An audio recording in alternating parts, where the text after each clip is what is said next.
Merci Audrey. Anna Gosset, je suis gynécologue médicale à Toulouse. Donc moi, je prends en charge les patientes quand elles sont sorties du suivi pédiatrique. Et on va parler donc du traitement hormonal dans cette population de femmes jusqu'à la périménopause et la ménopause. Et la première chose, c'est de bien comprendre quels sont les objectifs du traitement hormonal. Les objectifs généraux, c'est bien sûr en premier et principalement la gestion des symptômes. Et puis, il y a aussi un effet sur la progression de l'endométriose. Là, le chiffre qu'on a, c'est que lorsqu'elles sont sous traitement hormonal, on a 12% de progression versus 21% si elles n'ont pas de traitement hormonal. Donc ça, c'est quand même un argument aussi pour mettre en place un traitement hormonal chez les patientes qui ont un diagnostic d'endométriose. Et puis, après la chirurgie aussi, on a une diminution du risque de récidive lorsqu'on met en place un traitement hormonal.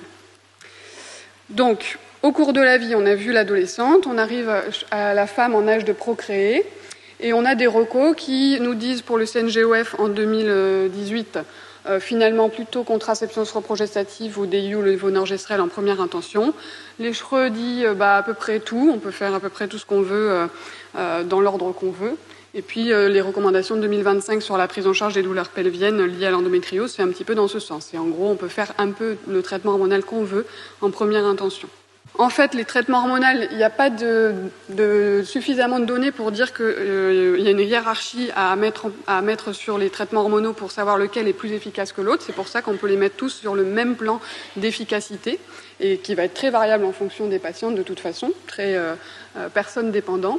Et on a une efficacité globale de diminution de la douleur de 13 à 17 points sur 100 sur les études de VA. Peu de différence entre les thérapeutiques, je vous l'ai dit. Par contre, on le sait, on a souvent une mise en échec de ces traitements. 11 à 19% n'auront aucun effet du traitement hormonal, pas de réduction des douleurs. 5 à 59% auront quand même des douleurs malgré le traitement hormonal en fonction des séries. Et puis, lorsqu'on l'arrête, 25 à 34% des patientes vont récidiver avec des douleurs pelviennes qui reviennent.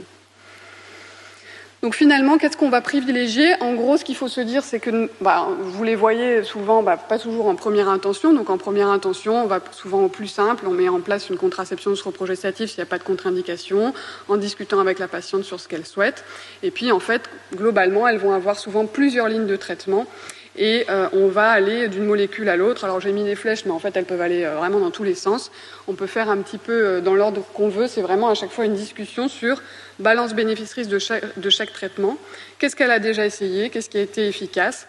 Et comme message, je pense que ce qui est important de se dire, c'est que c'est pas parce qu'elle a essayé une fois la pilule et qu'elle a été finalement peu efficace qu'elle va plus jamais être efficace dans sa vie et qu'il faut leur expliquer que voilà, on a des lignes de traitement qu'on peut changer régulièrement. Mais que ce n'est pas parce qu'on a déjà essayé cette association reprogestative ou cette contraception progestative qu'elle ne va jamais remarcher. Et puis souvent, ce qu'on voit, c'est qu'il y a une efficacité qui marche, ça marche quelques temps, ça marche quelques mois, 1 an, 2 ans. Puis après, on a un échappement du traitement, une recrudescence des douleurs, parfois des saignements qui reviennent.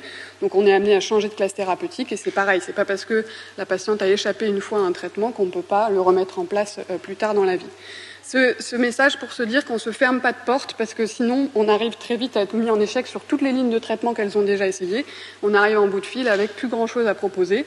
Donc dès le début, il faut se dire que voilà, on part sur toute la vie avec probablement plein d'essais thérapeutiques qui vont correspondre à des moments de la vie différents et qu'on n'est pas sur voilà, ça n'a pas marché, donc en gros, plus jamais je peux le reprendre. Donc vraiment discussion avec la patiente, bien définir, je pense que ça c'est aussi hyper important, les objectifs du traitement qui sont attendus parce que là c'est pareil quand on met en place un traitement hormonal, on a une forte attente des patientes sur la réduction de la douleur, surtout pareil quand elles sont déjà en première, deuxième, troisième ligne de traitement. Donc il faut bien amener quels sont les objectifs, qu'est-ce qu'on peut amener avec notre traitement hormonal, une réduction de la douleur, une reprise de certaines activités, probablement pas d'arrêt complet de la douleur lorsque c'est des patientes qui sont plus chroniques, et parfois des effets indésirables qui sont présents, qu'il faut savoir discuter et savoir vraiment balancer les bénéfices et les risques de chaque contraceptif pour qu'elle puisse faire son choix en toute conscience.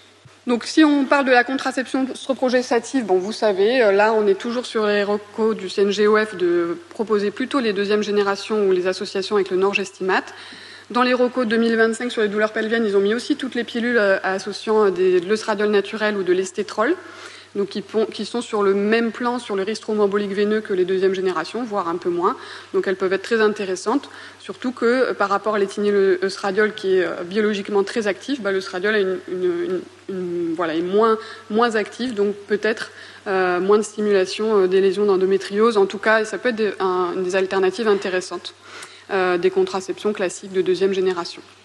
Et des schémas continus à privilégier. Dans les études, c'est largement démontré que c'est plus efficace quand on les propose avec des schémas continus. Pareil, bien informer la patiente sur c'est pas grave de ne pas avoir ses règles, etc. Ça, souvent, c'est même si on leur dit, c'est quand même un truc qui reste bien dans la tête.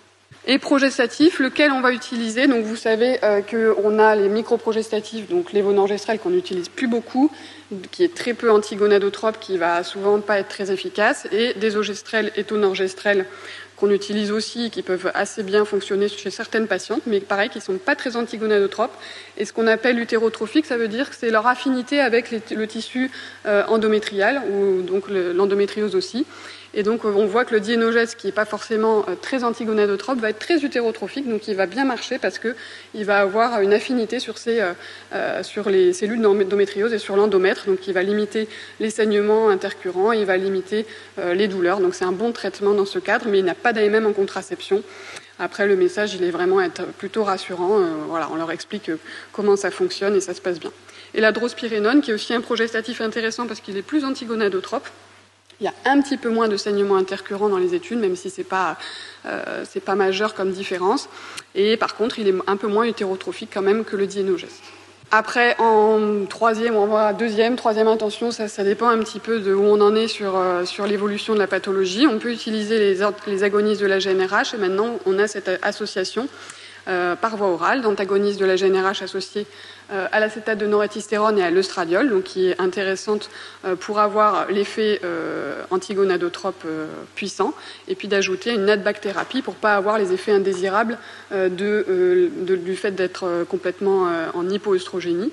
Donc on va limiter l'impact osseux et puis on va limiter les effets indésirables de type bouffée de chaleur, etc. Donc c'est une association qui a montré son efficacité, qui a l'AMM dans l'endométriose, donc qui peut être aussi intéressante.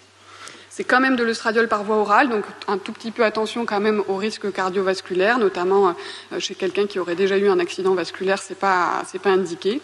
Mais voilà, à discuter vraiment en fonction de chaque contexte. Et comment on gère les effets indésirables ? Encore une fois, je pense que c'est vraiment je leur fais un petit peu cette flèche là quand je les vois pour mettre en place une contraception, c'est-à-dire que le but ultime, c'est quand même l'amélioration de la qualité de vie. Encore une fois, ça va pas être tout va se régler en une fois. On a bien compris que l'endométriose, ça nécessitait plein d'approches différentes, que le traitement hormonal c'était une de ces approches, mais qu'elle allait certainement pas tout régler. Mais en tout cas, je leur dis, on va gagner tant en qualité de vie parce qu'on va réduire probablement donc les dysménorrhées, les douleurs. On va probablement avoir des effets indésirables parce qu'elles sont très attentives à tout ce qui est en lien avec la prise d'une contraception au long cours, les diminutions de la libido, de l'humeur, etc. Donc peut-être on va avoir une petite diminution de la qualité de vie liée à ces effets indésirables. Le but, ça va être quand même d'être dans le vert. Par rapport à votre état de base, le but, c'est quand même qu'on se retrouve dans le vert. On va pas être tout en haut de la flèche, probablement pas, mais le but, c'est de gagner quand même en qualité de vie en gérant les effets indésirables quand ils arrivent. Donc, j'ai pas de recette miracle pour la gestion des effets indésirables, c'est toujours un peu les mêmes choses. Les métroragies, on passe à des contraceptions plus dosées en éthényl-estradiol si ça survient. On peut aussi essayer les associations à l'œstradiol ou à l'estétrol.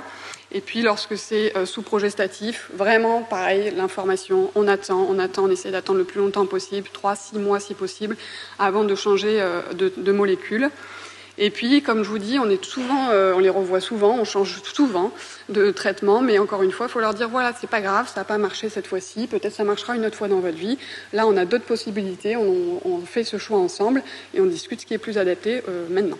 Un tout petit mot sur la période de la périménopause, ces petites particularités. C'est une période propice à la majoration des ménorragies. Vous savez que sur ces cycles qui deviennent de plus en plus irréguliers, il peut y avoir des phases d'hyperostrogénie qui majorent les symptômes, les saignements abondants, mais aussi du coup les douleurs associées. Et puis il y a un peu plus d'adénomyose dans cette population.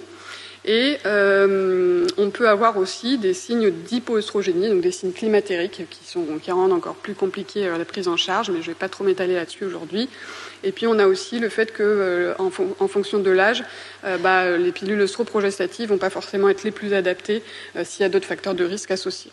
Donc pour ces femmes, finalement, lorsqu'on regarde les recommandations sur la prise en charge des ménorrhagies, lorsqu'elles sont en lien avec l'adénomiose, c'est le DIU, lévonorgestrel, qui est mis en première intention sur les traitements médicaux, donc qui marche très bien pour la réduction des saignements en lien avec l'adénomiose. Le Dienogest aussi a quand même montré une efficacité sur la réduction des saignements utérins anormaux. Alors un petit mot sur les récentes alertes ANSM et l'utilisation du désogestrel chez les femmes de plus de 45 ans qui nous fait tous bien... Bon voilà.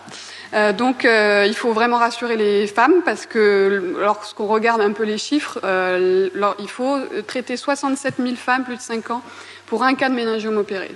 Et par rapport à, par exemple, l'androcure qui a été décrit comme associé au risque de méningiome, c'était 100 femmes traitées pour un cas. Donc c'est carrément différent sur le niveau de risque.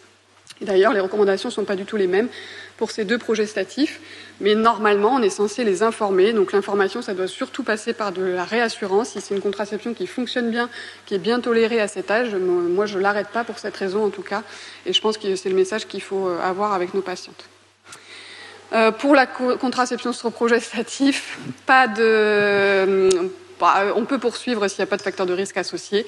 Et par contre, on introduit en général pas forcément en périménopause une contraception progestative. Dernier mot sur la ménopause. Il y a un petit risque de récurrence dans une étude de cas 20 000 femmes qui étaient opérées pour une endométriose. 2,5% l'étaient après la ménopause. Donc il y a quand même des récurrences en post-ménopause, même si l'état d'hypoestrogénie est censé marquer un peu la guérison de la maladie.